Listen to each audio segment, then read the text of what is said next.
Welcome to the Australian Weight Loss Surgery Podcast, where every 2 weeks we explore all the aspects of the weight loss surgery journey. You'll hear from a range of experts including bariatric surgeons, psychologists, patients and dietitians sharing up-to-date informative advice to help fast-track your long-term weight loss success. Welcome back to the Australian Weight Loss Surgery Podcast. My name's Jacqui Lewis. I'm the clinical nutritionist for BN Multi, and today I have the pleasure of Natalie Roberts' company. Natalie lives on the Sunshine Coast. She's 35 years old. She has 2 children. She's an accountant by day and an exercise fanatic now by night.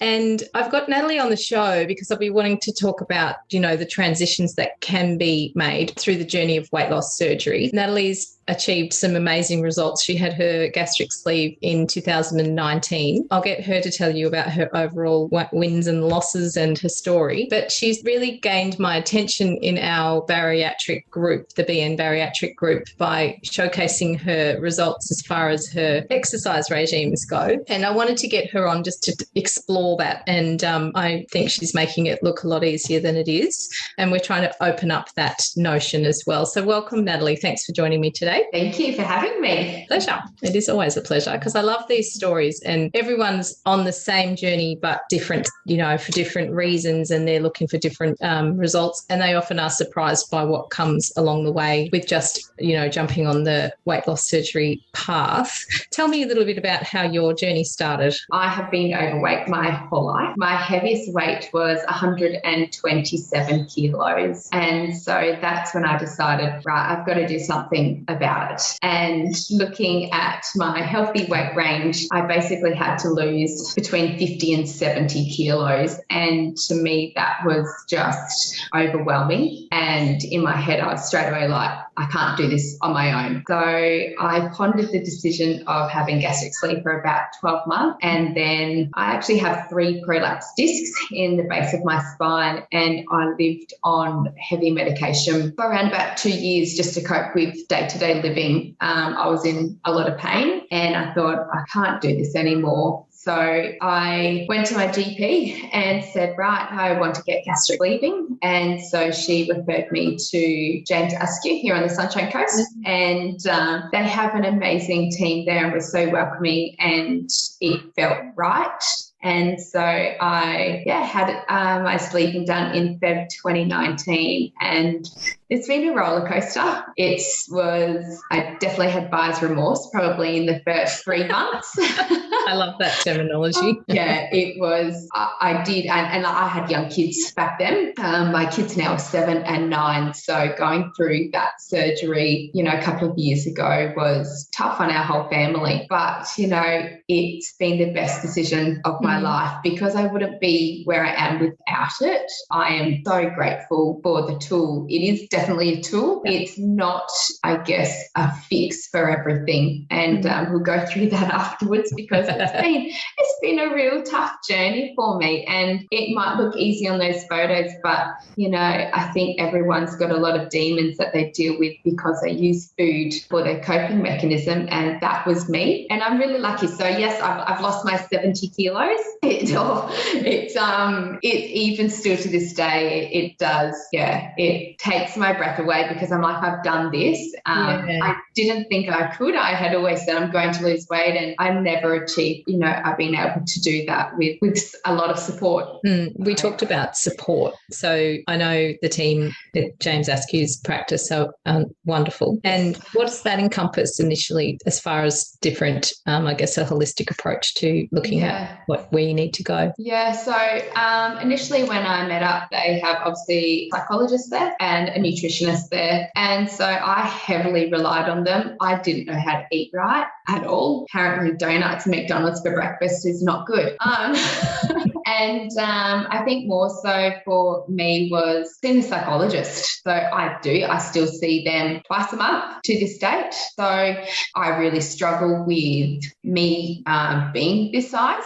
I still see a very, very big person in the mirror. I pick at my body all the time. I feel as though I haven't done enough, which is really hard for me because I work my bum off.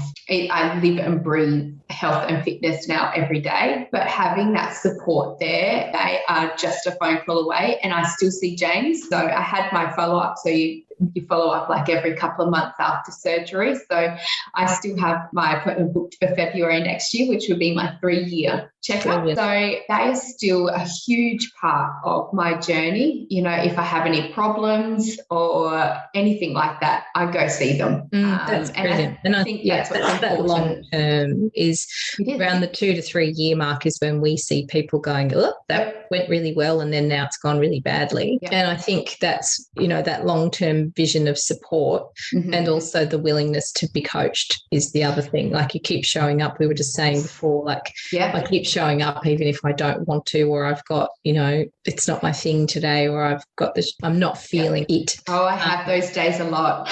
Yeah.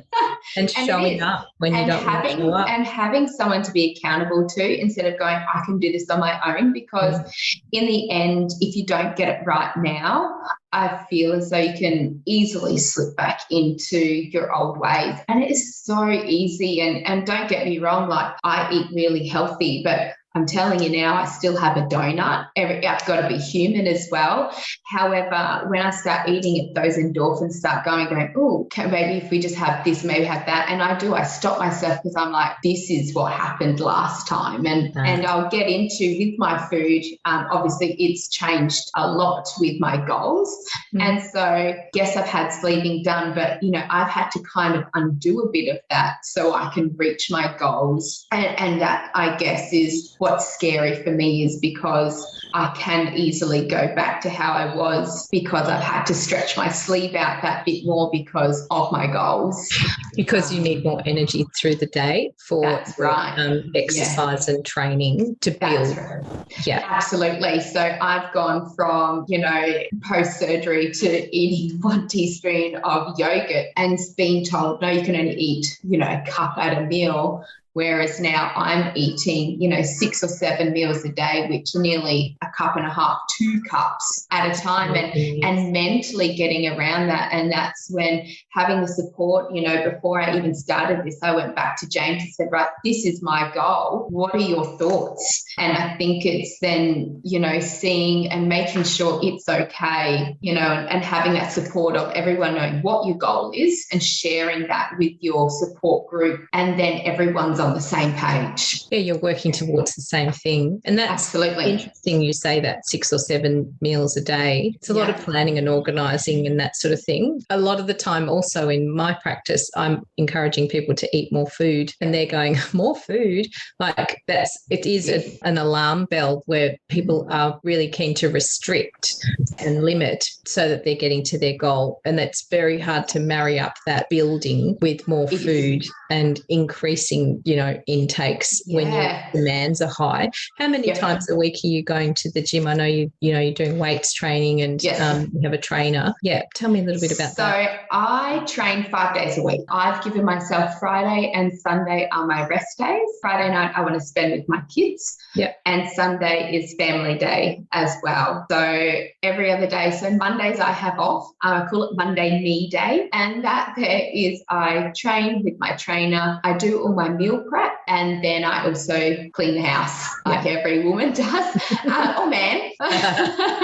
And then Tuesday nights I train, Wednesday nights I train, and Thursday nights. Now, when I train at 8 o'clock at night. Yeah. But that's because I want to have my kids' meals ready for them. I still cook them dinner, my hubby dinner, but Mondays I prepare everything for me. Everything is in the freezer. Everything is weighed out. Everything is portion controlled. And I'm not eating bad food. It is vegetables, protein, and my carbs are sweet potato or rolled oats. So it's a very strict meal. So when I'm saying, you know, I'm eating a lot of food, it's not bad food. It's all good, wholesome food. And it is incredible how much food you can eat and reach your goals if you're eating the right type of food. How did you learn all about this? Like, what was your process of as far as going, yes, I'm on the weight loss surgery journey and I want to lose weight and I'm doing that, but then you've kind of got it's almost like an athlete's need. How did you learn about what your needs are and how to meet them.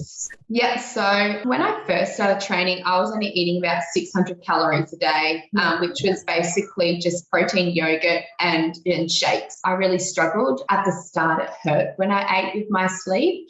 And again, I was so fixated on that number, on that scale. I would do anything to just see that weight drop. And I got to the point where when I did start training, so I met up with my trainer in the September, so about 6-7 months after I had my sleep. And I trained with him for about 3 weeks. And he said to me, Nat, I'm going to be super honest.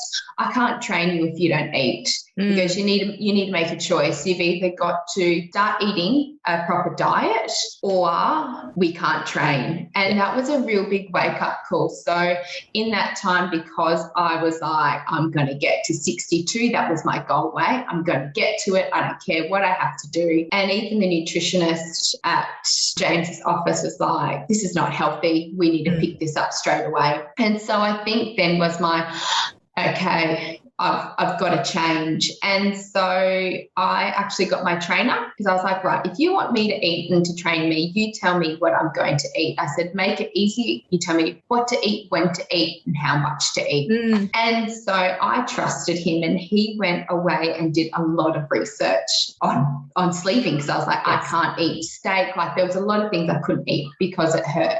And so he built me up from 600 calories. He gave me a diet plan of 600 calories. He's like, well, okay, let's start actually introducing solid food to you. And then basically I got up to, and this is going to scare a lot of people, I got up to 3,000 calories a day. That is what I eat on my off season and my building season. And so 3,000 calories is a lot of food. In a small tummy, yes. In a small tummy. And so it took 18 months to build it up. It did not happen overnight. It was hard. The funny thing was I actually lost more weight the more food I ate, and I was absolutely You want to just repeat that, please? I lost more weight when I ate more. I say it all the time. And, I'm 35 and I thought, I've got this, totally had it all worked out, and I was just blown away and my body started to change. And that's where, like before, because I was starving myself, like I had lots of saggy skin. And then putting all these nutrients in my body, like my body composition changed and I built muscle. Like I'm quite muscular, and at the moment I am 55 kilos. I'm going quite into muscular, so that's and I'm doing my first bodybuilding competition in 4 weeks. And well done. I know. So, and I'm still eating a lot of food for this. Like I'm cutting down. So I am still I'm on 1,600 calories at the moment, which is still huge amount of food. And but we're slowly dropping the weight still. So it's a definite different lifestyle. But what I've learned is don't be scared of food. Don't be scared of carbs. I used to think don't eat carbs, but carbs give you energy to push yourself. You've got that energy behind you. And so it's been a huge learning curve. And and not only just the physical eating, but the mindset behind, and trusting someone who's saying eat all this food, and trusting that they're not going to blow it for you when you've tried so hard. And that's the biggest that's thing. A hard one. It is that trust. And at first I was like, who is this guy, my trainer? And I trust my life with him. He said I would never let you down. And we're coming up to 2 years in September where we've been training together, and not once has he ever let me down. And I think that's where you need to have that relationship with someone who is invested in you as much as you're invested in yourself. And also don't stop if you don't find that person first go. A lot of people go, oh, I've tried this practitioner, and then they stop. But they don't think that's just not the right one of those for me, and they need to keep looking. So you can, that's right, in inverted commas, shop around and find, because there's research on the rapport and the connection in these relationships, that even if the advice is good but not amazing, if you've got a good connection, your results are going to be 100 times better. That's an over-exaggeration, but you'll find that if you have a good relationship with the people who are looking after you and you built that rapport, you're intrinsically motivated, you're connected, you're on board, and they are, the results are much better. And look, my trainer and before I had surgery, I had seen a few PTs, I thought, my early 20s, pre-children, I thought, I'm going to get myself a PT because I've always been overweight. And it's not until I met Scott. So I guess for me, like I get text messages like at 2:00 in the morning saying, Nats, when you wake up, I need to know how you're feeling today. I do check-ins all the time. And I think that is the difference. Like if you don't have a trainer who is invested not just in your physical ability, but your emotional state and your mindset, I think that's where it goes wrong, because mindset is 100% where it's at. And if you don't have the mindset, and we all have bad days. I have bad days. I've cried in front of my trainer. He knows me pretty much like my psychologist knows me. I blurt everything out to him. I'm very open of where I'm up to. Obviously, as well, I've had a massive shift in my personal being, and that's also affected my marriage as well. And so it's not an easy road. And so, here I am trying to deal with how I've changed. Yeah. I've also emotionally trying to support my husband as well, because he's got this new wife with, new goals, and I've never had goals before. Yes. And I think that's where it's really hard, where there's that shift, and it is frustrating at my end, because I'm like, I train a lot, and there was a lot of friction to my husband and I because I was training a lot. I still train a lot, but I think now he's like, okay, this is actually something that she's going to continue with. And that is, I guess, a huge shift for me, because I have that support and I watch a lot of motivational stuff. And a good one is the Will Smith motivation. And it says, have a look in your messages. The top 5 people are the people who are motivating you. And I look at my top 5 messages. It's my trainer. It's my training partner. So I've met an amazing girl. She's my go-to girl. Oh, that's cool. It's my husband. It's my trainer's wife. Yeah. And then we've also got a group at our gym. It's called the Muscle Hut Gym Motivation. And if we're having a bad day, that's my go-to. And they're my top 5. And that's so brilliant. It's looking at, okay, who's my top 5 people that are fueling me to keep going.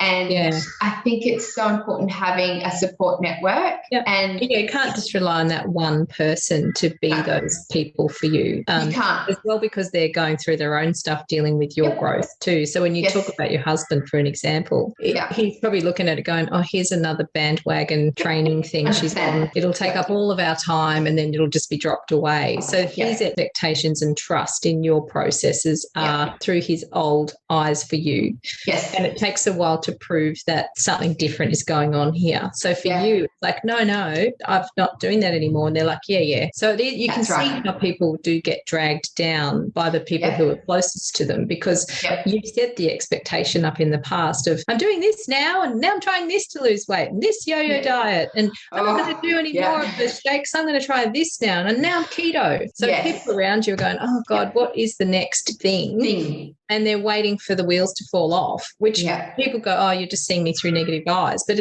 it's easy to set that up for yourself. Absolutely. And I've done everything. And this is a thing. And I think it's not until now, like I'm 2 years in training, and my husband, like I've set myself some really high goals, and I'm a very goal orientated person now. And I never was, because I never valued myself. I never thought I could do something. And now I'm just like, actually, there is nothing holding me back. The only thing that's holding me back is myself. And I don't want that for myself anymore. Like I want to, like I can enjoy my kids now. Like I took them on a 7-kilometer walk yesterday, and normally I would be the one whinging, and it was my kids. And I'm like, come on, we've got this. And I think imagine the motivation you're instilling in them just to see what's possible. Yeah.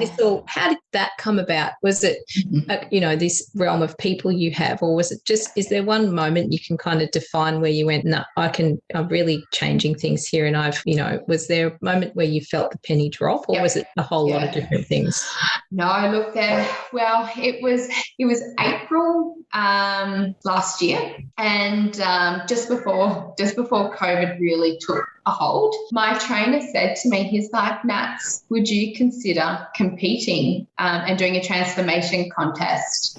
And I was just like, no, I don't think so. I was like, no. Anyway, he's just like, I want you to seriously consider it. He's like, you've got a really good foundation. I'm short, so short people build muscle really quick compared to tall people. So I'm really short. I'm 160 centimeters. So, so you can imagine how big I was. So 120 kilos. Yeah, at 160. Yeah, 100.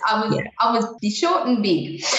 He likes to say cuddly, but I was like, And in April, I was just like, okay. I went away for about a week, and I was just like, okay, what is actually holding me back? What is it? And that's when I was just like, I don't have a goal. And I really started self-reflecting. I don't have a goal. Why am I doing this? Like, why exactly am I training? And I think that's when I went to myself. I was like, right, actually work out what's your goal and what's my why. And it came down to, like, I really want to achieve something to show my kids, you know, hard work pays off. And I know that's real cliche, but I've been overweight their whole childhood. I couldn't do anything with them. I remember going to SeaWorld and Wet n Wild, and I was actually told I couldn't go on one of the rides with my kids because I was too big. Oh my God. And that's devastating. And so I was like, my why is my kids, but it's also me, because I'm a very independent person.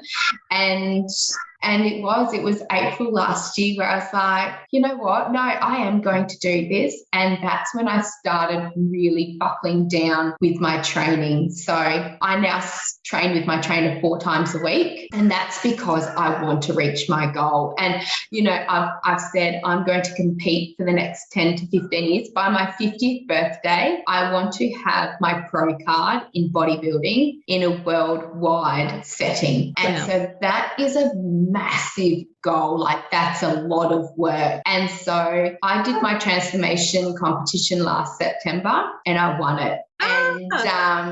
And I was like, right. And I think because I got that taste, I'm a very competitive person now.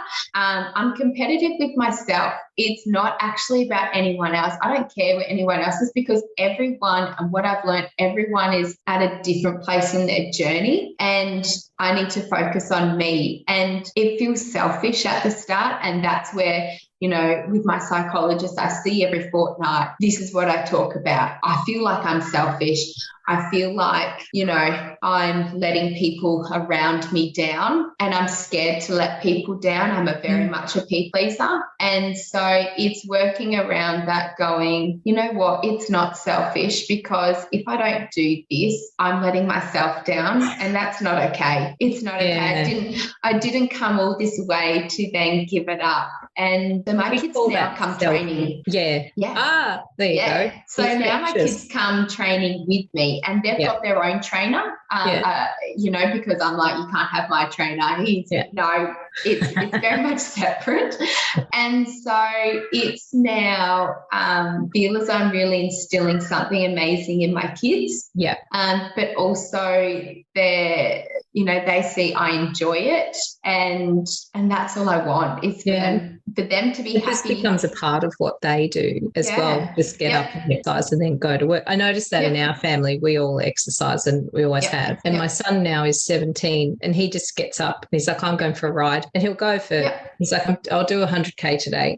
So he'll do it in 3 different lots, but we don't have to say, come on, you know, you've got to go and do this and you've got to do that. And I think you really underestimate, all right, for me, that was an important part of, given what I do, of my family, you know, having these automated good choice, you know, exercise, good food, that sort of stuff. And it's great when you see them just kind of taking it on as, it's not something they have to think about like we did. It's an automated, this is what you do in life. And it's like, he came to me and he goes, oh, what do I need to take? I feel like I'm coming down with something. And I'm like, oh, yes, I've done that. What can I eat? I feel like I'm coming down with something. And I'm like, job done. I can take my hands off. Isn't that amazing, though, when you eat healthy? I have not, touch wood, I have not been sick for nearly 3 years. And I'm just absolutely amazed at that. And it's good. I've got my husband, he's on the whole meal prep thing. So I meal prep for him now, not as much as me. I actually eat more than my husband.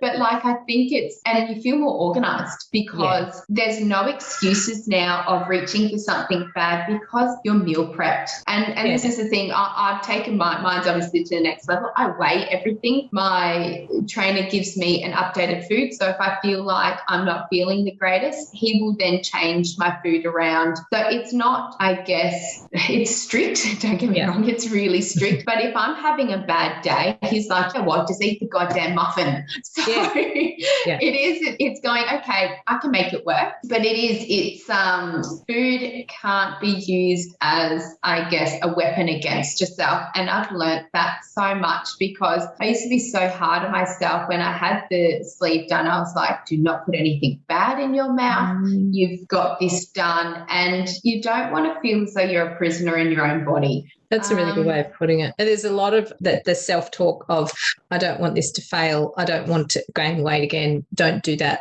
Don't eat that. Don't, and so many don'ts and so many shouldn'ts and this restriction and the dieting mentality that we're actually really trying to get past and looking at, what can you do and what is a positive way of looking at food. It's certainly and this is why we say don't do it on your own, because who can come up with that? When you've got all those learned behaviours, you've got your environment that you grew up with, you've got all your beliefs, you've got everything, just stacked up into pushing you down that path in the first place. I really don't know how we think, oh, I've got this and I can, turn my life completely upside down on my own. Yeah. So that's, So tell us now about your relationship with food and your relationship with your body. All right. So food. Yes. So I have learned. Yeah. So food at the beginning, obviously for me, like for family, we used to eat to celebrate absolutely everything. When we're sad, we used to eat. When we're happy, we used to eat. Everything was revolved around food. Yeah. Basically, if we're going to catch up, what dish are you going to bring? And so now my relationship with food has definitely shifted. It used to be I used to eat when I was bored, and now I only eat to fuel my body. So my mentality now is, okay, what's this going to do to me? And going, all right, yes, we can have a treat, but getting straight back on to eating healthy. My body deserves to eat healthy food. And that relationship shifted, around April last year, because I wanted to give myself the best chance I could at getting my goals. And I think goals is such an amazing little tool to have. They don't have to be huge goals like mine. It's little goals where it might be, okay, for the next week, I'm not going to have anything naughty in my diet. I'm just going to eat clean. And it's setting little things that, you go, food's not the enemy, but I need to take a step back and really think what I'm eating, because it's so easy, just to have, a couple of biscuits to fill your tummy up, but that's not going to give you the fuel you're going to need.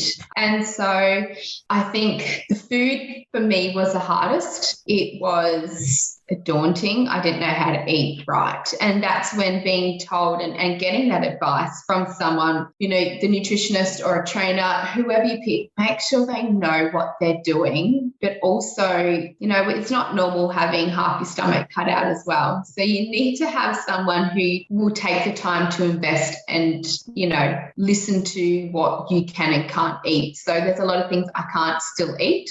So steak is one of them. So I normally just eat mince and white meats. So along with that obviously comes other complications. So I live off my iron tablet. I have B12 shots, my multivitamins. I cannot stress enough. I stopped my multivitamins.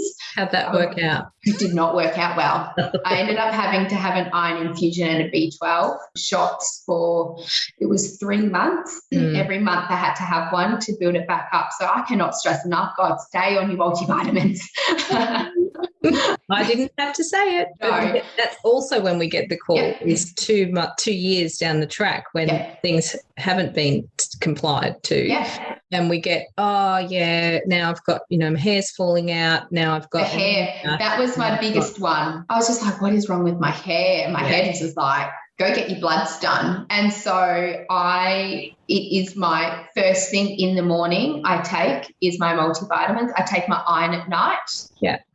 So it is, I cannot stress that enough. So yes, your diet, but stay on those multivitamins. If you think I've got this, I feel amazing, you don't after a couple of months of stopping your multivitamins. It's a slow build. Down the track when the stores, because B12 and iron have a storage in the body, that's when they're depleted. So that's why people go, oh my God, I'm really falling apart now. And but they've been falling apart for a long time before that, before it really shows up. So it's like those end stage hair loss, fingernails, that's a sign that things have been wrong for quite a long time. Before it's actually showing up. But yeah, to ask that much of your body as you are and to not be supplementing and even taking over and above what the general recommendation is. I am. And that's the thing. And that's where it all comes down to that advice from other people. I do not really make my own nutrition choices anymore. I'm not qualified to do that. Yeah. Clearly, my historical, view on food, I know where I need help, and food is one of them. And then the next one is my body relationship. Oh, goodness. So I still see myself as 120 kilos when I look in the mirror, and it's still a struggle, and I still get emotional about it because I'm like, how can you still see yourself as this? Like, I look at my clothes when I hold them up and I'm like, oh, they're tiny, and I'm like, I actually fit into them, but in my mind, it's a daily struggle. I see my psychologist twice a week, and it's the same psychologist I saw just before I had my surgery in my bariatric team. We've got a really good relationship. I don't know how she feels about me, the poor thing, because we're stuck on this one issue. And I guess I want to reiterate to people, it's all right to feel like this, work on it, because it's really challenging. So for me, everyone's like, oh, you're so small, look at your muscles, you must be so happy. And then I'm kind of like, actually, no, I'm not. It's really hard for me to think, I'm this small. We hear that a lot. It's like it takes the time for the brain to catch up, but it's also all those beliefs that are set up and that understanding of yourself. And the world shows you that when you're overweight too. Yeah. Not only do you feel bad about it, but everywhere you go, there's something in the environment that reaffirms that this isn't right and you're overweight. And so, it's like there's the stigma is always there.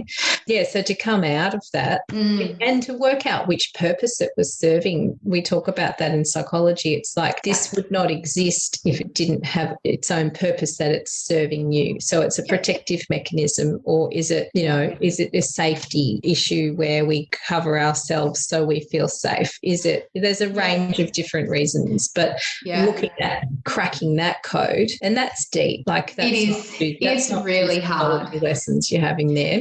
No, and that's right. And I guess like as a daily reminder, and we spoke about it before, like I have excess skin. So in those photos, and I'm more than happy to post up close-up ones, because I have excess skin on my stomach and on my thighs. And I guess for me, it's that daily reminder of what I did to my body. And I think that's the hardest thing is I did this to myself. Right. And I guess it's hindsight's a beautiful thing. I'm always like, oh, imagine if I didn't do that and then I found fitness before, I was overweight, we wouldn't be having these problems. And I guess it's a continual self-sabotage of this is what you've done to yourself. And it's really confronting because you don't have anyone else to blame but yourself. And it's trying to, I guess, come to terms with that. And so it is a daily struggle for me. I stand in the mirror every day and pull up that skin and go, this is what it could have looked like. And it's that real I take a hard line on myself. And, it was only the other week my coach said at night, I'm in my sparkly bikini going, God, I have to get up in front of people in basically nothing. And that's a huge confrontation there. And I remember, and these words have stuck with me for the last couple of weeks, is you need to give yourself more credit. Yes. And so I'm like, oh God, he's so right. Like, I do need to give myself more credit. We've worked hard, you know, it's not easy. By no means, you know, I get a few comments and funny enough, it was actually from my husband at the beginning when I had sleep, and he's like, oh, you've taken the easy way out. And I'm like, are you kidding me? Like, I can't eat when we go to places. I can't drink water. I can't, you know, there's all these rules, you know, you have so many rules. And so, and I still stick to those rules. I don't drink 30 minutes before I eat or 30 minutes after I eat. And again, this is a discussion I've had to have with my trainer. I'm like, you want me to eat this food, that's fine. And you want me to get to 4 litres of water a day. How are we going to do this? Day are there, mate? That's right. And this is where it is key to having a really supportive team of going, right, this is how we're going to do it. You tackle the problem together, because I couldn't do that on my own. And I guess it's, you know, I've learned a lot about myself, and I'm much stronger than I was, you know, mentally. I'm like, I can do this. And that's the mental shift. And I hope that, you know, other people, when they go through their surgery, it's, you know, the first 6 months are hard. But then afterwards it's going, okay, I've done that. That's a hard yards. Now setting that goal, going, right, for the next 6 months, this is what I'm going to do, and getting to that goal. I have to admit, I think it's really part of that, isn't it? Yeah. Yeah. Look, it's kind of a relief. When you get to that goal, you're like, oh my God, I did it again. I hit another goal. And they don't have to be big goals. Honestly, it doesn't. Like, at the moment, my trainer's got me doing 12,000 steps a day. Now, I'm an accountant. I sit on my bum all day. And so just for me, it's a lot of steps for me. But when I get to that 12,000 on my watch, I'm like, that's my daily goal. Yeah. Done. And that in itself is like, you then need to build that in. And that's what I talk a lot is yes, things have changed.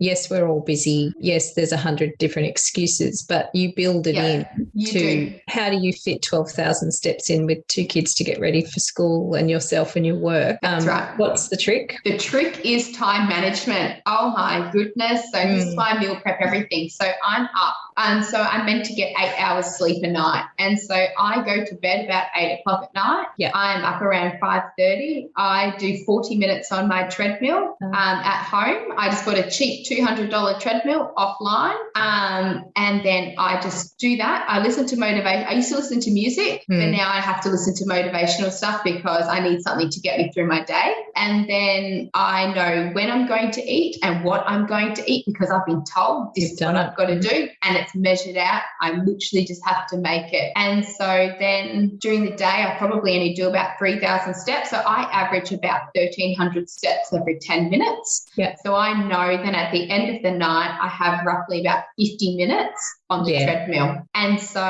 it's going, okay, I'll get home, I make dinner, we sit down and eat dinner together. Then the kids are all ready for bed. I then hop on and do 50 minutes. Yeah. And they know, like, they come and talk to me. They'll come and stand on the side. They know that it's not negotiable though. That's right. Exactly. Yeah. That is my time of going, right, I have to get this in. Yeah. But time management. Boundaries. But that comes from boundaries. It's not only just time. It comes from, I'm doing this for me because then I can be there for you. Yep. And this is where a lot of people come from, is we're pleasers in a previous life.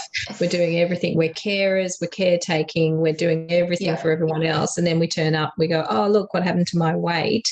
And for the first time, they're stepping into surgery and then they've got to make it all about them for the first time. Yeah. I don't think we can do that on our own to change that thinking around putting everything first. I got too busy to eat. I hear it all the time that I'm too busy, I forgot, I was doing something else. It's like, no, and then I fainted. This is what I get is this happened and that happened and then I don't know what happened and then I'm fainting. It's like, well, you're not looking after you. And if you put you first, then what else are you able to do for other people? So I'm sure your kids are experiencing you in a whole different way because you're energetic, vibrant and happy, and they know where to find you. You'll be on the treadmill. They know where they find me all the time. Look, I've got my trophy from when I won last time, my transformation contest. And then they're like, Mummy, you're going to get another one. And I was like, well, if I work hard enough, I want to get another one. And so they came and watched me do my show.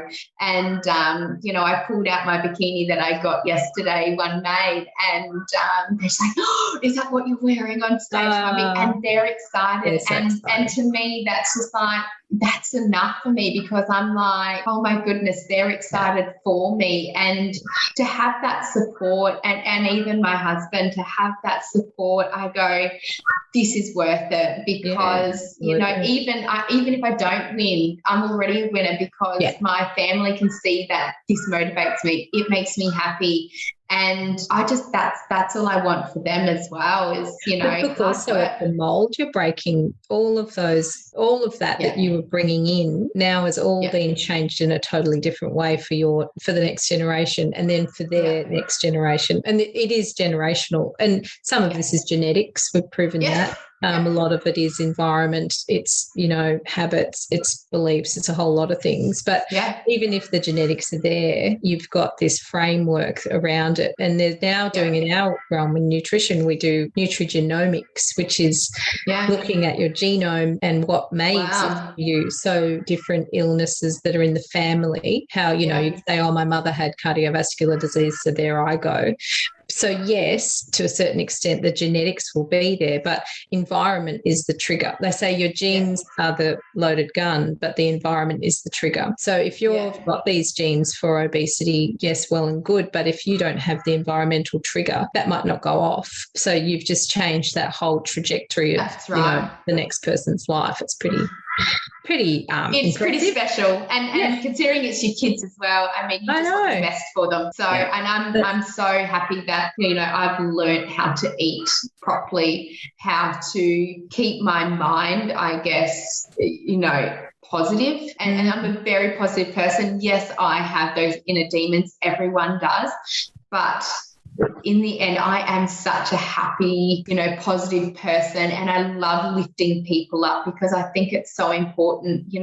I see new people come into the gym who are overweight, and it's a bit scary, and I go up to them straight away and I'm like, got this. And, it's checking in on other people. Like, I'm so fortunate now where I can text someone and say, hey, I've been where you've been. I am here to support you 100%. If you're having a bad day, reach out. And, I never thought I would have that opportunity, but I'm so fortunate that, I have been at that morbidly obese end, and the new people I meet don't believe me. And then I show them my before photo and they're like, oh my God. And I'm incredible. Like, hard work. And I guess surrounding yourself with the right people puts you on the path to success. And that's, if that's anything anyone can take away today, that's a good one. Surround yourself with people who are there to pick you up and push you to your end goal. And I think setting a why. So when I'm having a bad day, I go back to my why. Why am I doing this? And I'm like, why? Because I deserve to be happy.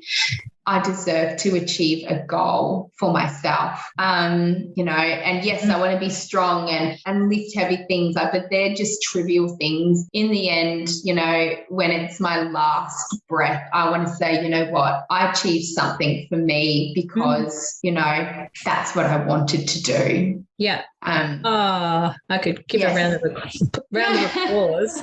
But that's what it is you've picked up what to do. You surround yourself with not wasting time on Facebook. You now put your headphones on and listen to something that's motivational. So it's there's so much available now that's free. There's so much if you're looking for it. And a lot of people are like, oh, I don't even know where to find that. It's like, I just Googled. Put it into if you honestly Google, and it only goes for 10 minutes, it's Will Smith, The Motivation. That's where I started. And he speaks about self-discipline.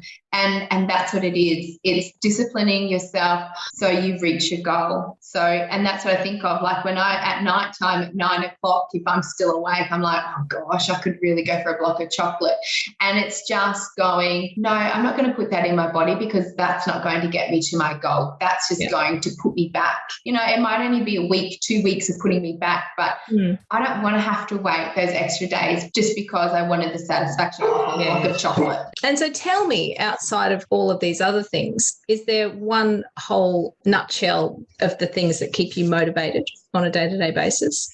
Yeah, my motivation, you know, I motivate myself now. I really want to hit my goals. And so I have, you know, my vision board. I've never believed in them before. I was like, what a crock of poo. But I made myself a vision board of, you know, what I want to achieve. And on that vision board is the team of people I need behind me. And every day, and I have bad days, I'm like, go train.